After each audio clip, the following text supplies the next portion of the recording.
Welcome back to our new series, The Types of Warfare Christians Face.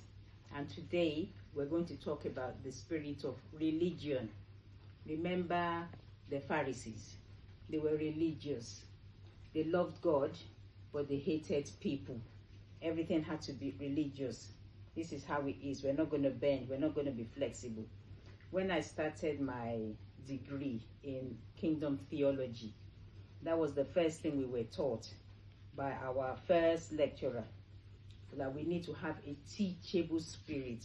Otherwise, it's going to be very difficult for us in this course, because we've all come from different church backgrounds.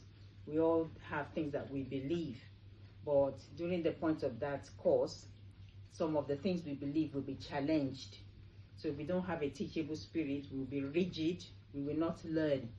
So I had to pray seriously against that, because the church I was going, they had their own belief, which many other churches didn't have.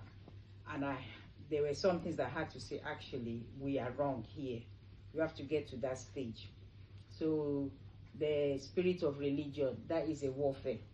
You know, there are some things you should be able to drop. Because you do this in your former church, doesn't make it right.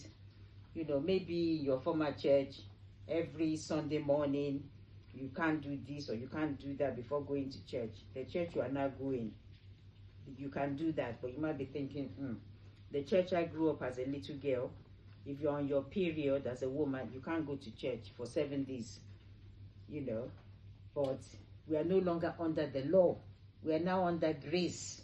You should be able to go to church to worship your God.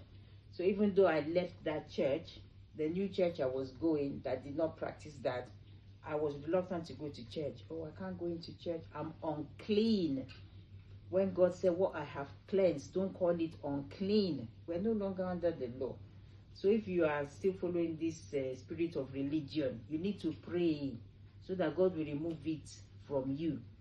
You know, we are all cleansed. Jesus Christ has come. He has died for us. The veil has been torn. All of us now can enter into the Holy of Holies. We don't need to go through anybody. Jesus is the only intercessor. So the spirit of religion, that is a hard one for Christians. So you need to pray so you can break it. God bless.